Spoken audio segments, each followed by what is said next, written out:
یہ جو نظام ہمارے خلاف چلا ہوا ہے نا کہ یہ بڑے انتہا پسند ہیں اور یہ بڑے جناب وہ بڑی سخت باتیں کرتے ہیں. کبھی کس روپ میں اجلاس ہوتے ہیں, کبھی کس روپ میں اجلاس ہوتے ہیں. کہاں وہ اقبال کلندر لاہوری تھے, میں ایک گل کر رہا ہوں تاکہ بعد تمہیں سمجھ بھی آوے. اقبال کہتا ہے کہ پسرا گفت پیرے خر کا بازے ترائی نکتہ باید حرز جاں کر بنمرودان این دور آشنائی باش ز فیض شام براہیمی تواں کرد. اقبال کہنے لگا کہ ایک زمانہ ساز پیر اپنے پتر نو کہنے لگا پترا اے گل تو پلے باندھ کے رکھنی.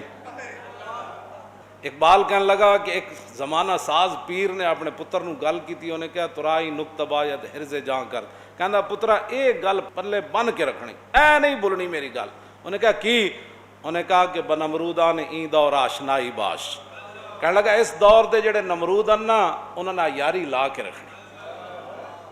جیڑی حکومت آوے, ہاں جس دور دا نمرود جڑا آوے وہ یاری لا کے رکھنی. لیکن لوگوں تے کہنا ہے انہوں نے ملے ہوئے ہیں زی فیض شاہ براہیمی تواں کرد. انہیں کیا نمرودہ نہ یاری بھی لے رہی تے انہاں کولوں فیض لے کے نمروداں کولوں پھر براہیمی دا ڈونگ بھی رچانا کہ جی اسی تو بت پرست توڑن والے ہیں جی, اسی تو ناموس رسالت. ہاں جی ہاں کیوں جی اقبال کیسی بات کر گیا. ہاں کہندا انہاں نہ یاری بھی لانی تے نال کہنا جی اسی بھی ناموس رسالت.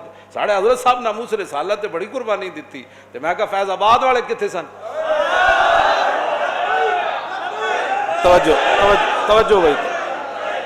تے جدوں فیض آباد گولیاں چل رہی سن آپ اس ویلے کتنے سن؟ جدوں لوگ شہید ہو رہے سن اس ویلے کتنے سن؟ تے جدوں ممتاز قادری تختہ دار دی طرف جا رہے سی اس ویلے کتنے سن؟ تے جدوں ممتاز شہید ہو گیا جی تے کیڑیاں کیڑیاں خبراں اخبار چاندیاں تے ٹی وی تے او میں ممبر تے بیٹھ کے گلاں نہیں کردا, ہر گل دی خبر چل جاندی. تے ممتاز قادری دے جناب کروڑاں بندیاں دے جنازے دی خبر کیوں نہ چلی؟ ہاں جی اے اس طرح گل نہیں ہونی. ہاں اتھے نہیں گل اے چلدی. ہاں جی اتھے گل نہیں چلدی, اتھے گل بڑی ہو رہے.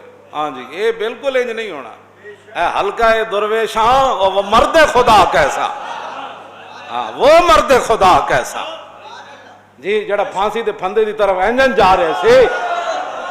ہاں جی وہ حلقہ درویشاں وہ مرد خدا کیسا, وہ جڑا پھانسی دے پھندے دی تے کھڑ کے بھی کہندا لبیک یا رسول اللہ. اوے حلقہ درویشاں وہ مرد خدا کیسا, حلقہ درویشاں وہ مرد خدا کیسا. کیوں جی اس پہ میں اور مزید گل نہیں کرنا چاہتا, بہت سارے لوگوں کو تکلیف ہو جاتی ساری گلاں دی. ایک ہی بات ہوئی جدوں حضور دی گل آ گئی, حضور یریدون لیطفئوا نور اللہ بافواہہم. اللہ تعالیٰ فرماتا ہے کہ لوگ اپنے منہوں کے ذریعے اللہ کے نور کو بجھانا چاہتے ہیں. دین کے خلاف سارے تسی اکٹھے ہو جاندے ہو. کدی تواڈے منہ وچوں ایک گل دین دی نہیں نکلی, کدی تسی اے نہیں کیا کہ یار پاکستان اللہ دا بڑا وڈا ہے جناب, احسان ہے ساڈے اوتے, ساڈے لکھاں قربانیاں ہوئیاں, جو لکھاں قربانیاں نہ دیندے لوگ تے پھر تانوں اسمبلی دیاں سیٹاں لبنیاں سن, پھر تانوں یہ وزارتاں لبنیاں سن. مڑ کے تسی پھر پاکستان حضرت فاروق اعظم, جدوں میں وہ گل کئی باری بیان کی تھی لیکن تواڈے یاد دہانی واسطے پھر سنو, جدوں بیت المقدس دی فتح واسطے گئے تے اگے چھوٹی جی نہر آ گئی تے حضرت عمر اتر پے تے آپ نے وہ موزے اتارے تے فجعل علی عاتقہ, آپ نے دوویں اپنے کندھیاں تے رکھ دیتے. فقال له ابو عبیدہ یا امیر المومنین تفعلوا هذا ما يسرنی ان آل الشام استشرفوک. فرمایا امیر المومنین آپ یہ کام کر رہے ہیں, مجھے یہ بات اچھی نہیں لگی. موزے یہاں رکھے جاتے ہیں, پورے اہل شام یہودی دیکھ رہے ہیں, وہ تو یہی دیکھ رہے ہیں کہ ان کا امیر المومنین کیسا ہے, اس کا رنگ ڈھنگ کیا ہے, اس کے ادب آداب کیا ہے, اس کا چلنا کیسا ہے, اس کا لباس کیسا ہے. آپ یہ کیا کر رہے ہیں, مجھے یہ بات اچھی نہیں لگی.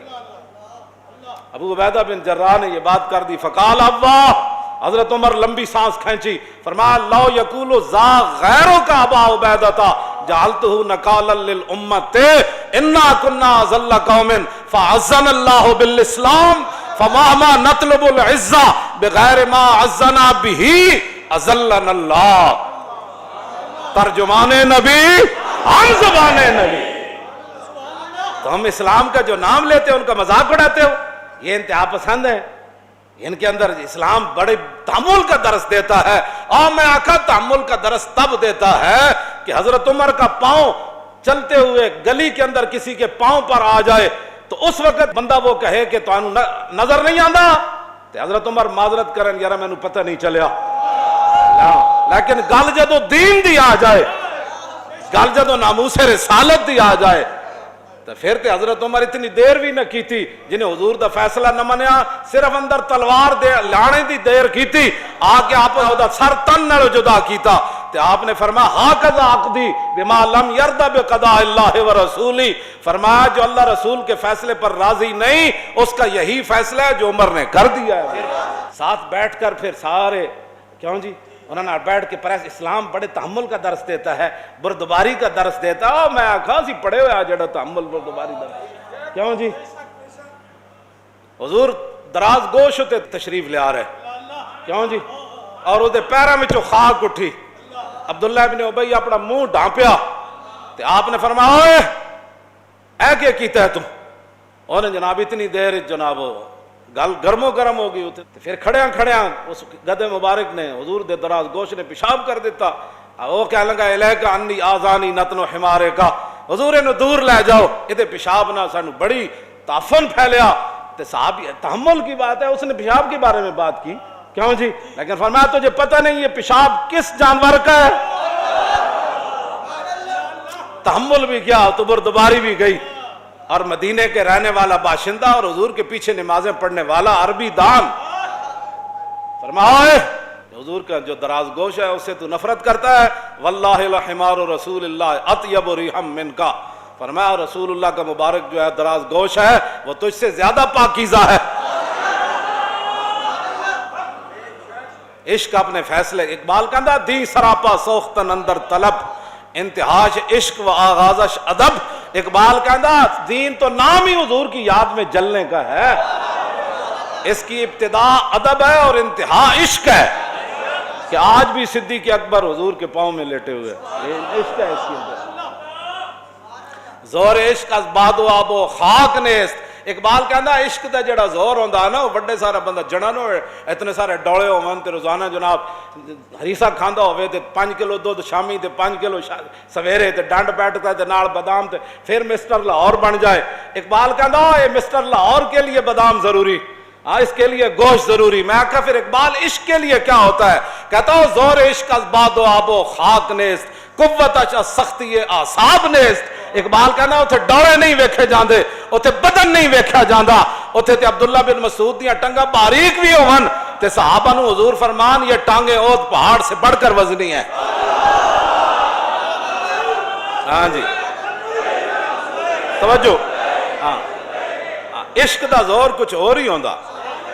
عشق سلطان است و برہان مبین، عشق را ہر دو عالم زیر نگی، لا زمانو دوش و فردا یزو، لا مکانو زیر و بالا یزو. یہ کیا بات ہے؟ تم جو اٹھتا ہے لبیک کے خلاف باتیں کرتا ہے.